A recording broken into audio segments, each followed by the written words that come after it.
This is the least expensive Mercedes Benz on sale, and that makes it one of the most important. It might be your first Benz, and if it's good, your first of many. It's the A-Klasse, and early in 2020, it's brand spanking new and a machine that the marketing department hopes will tempt you upscale while convincing some loyal owners to add a second or third Benz to their driveway. That marketing department sure is smart. In fact, they even know that they have about 38 seconds to really wow the first-time shopper meeting this car as they walk up and approach and get seated inside. That all-important first impression. Which first involves seeing this exterior that energetically flaunts signature Benz touches with a fresh new face, and then slipping behind this, a dashboard that might make you swear. That's what I did the first time I took the wheel, because usually I expect a Mercedes interior with this sort of forward scenery to cost 2 or 3 times as much. In fact, if I've ever gotten a bigger first impression from a 45 grand car, I don't know what it was. And that's a strong signal that this is the real deal, even more so if it drives as well as it presents itself. More on that soon. For now, let's get acquainted with this tester. So pricing from about $37,000 with all-wheel drive, or in this particular case, loaded up with some options. What you're looking at comes in from the mid-40s, 2-liter turbo, 7-speed dual-clutch transmission with the flappers, and of course, all-wheel drive. So now that we're on the same page, let's just go back to that interior for a moment. I'll show you some of the finer details. So as I show you these finer details, remember that this car's shopper will tend to be fairly young, very connected, and extremely tech-savvy. Someone who doesn't mind a lot of screen time. And on those screens, everything is customizable, liquid smooth. The graphics are very, very good, and you can change the instrument cluster style faster than the wallpaper on your smartphone without your hand leaving the wheel. And there's a haptic feedback trackpad down here that feels natural in about 2 minutes as you use it to scribble your way around the screen above, which you can also touch if you prefer. The system is lovely to look at and also easy to use. In fact, even the backup camera has really, really good graphics. It doesn't have to, but that's a nice touch.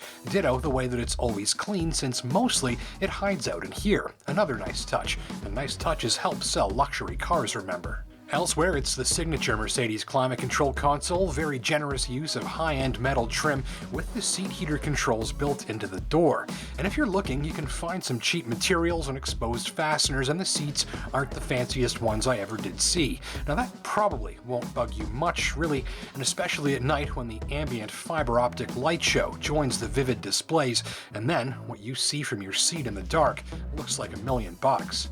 I've never seen an interior at this price that does nighttime ambiance so beautifully. More LEDs outside, the headlights specifically, they're powerful and work with a high-end look and feel just like you'd expect. So this is all checking out as the real deal so far, but is it big enough? Probably, if you're about average size, and so are 3 of your passengers. It's a bit low to get in and out for some, no issues for me. I found it comfy snug, not cramped, not spacious. I could just fit behind my 5'10", 200-pound self. There are roomier choices if you need them. Quick poke in the trunk, deep, wide, good spring on the door, and God bless them, a proper grab handle for salt-free closing. If you need more space, you can get a hatchback too. Under the hood, it's a 2-liter Turbo 4, economy first, with 188 horses and 221 pounds of torque. I found it easy on fuel and pleasingly punchy, but it is light years from the gutsiest thing you could spend the money on. The low-end torque is pretty sweet though. Use sport mode around town and the A220 feels downright feisty, with plenty of kick for whisking you through your day.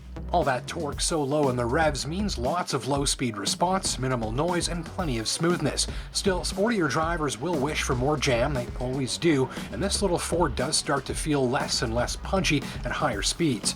I recommend full throttle for that fast pass or merge, and here, the engine never sounds like it's overworked and never becomes loud enough to interrupt your conversation.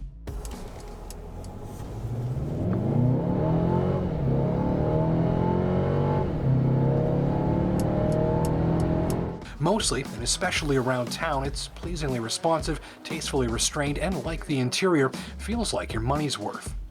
There's a dual-clutch transmission with paddle shift. This is just a different type of automatic, although it works a bit differently than the automatic you might be used to on the inside. And that means that in some situations, as you just get the car rolling from a stop, throttle response can feel a bit vague or abrupt, but your right foot will quickly learn the timing required for the smoothest starts.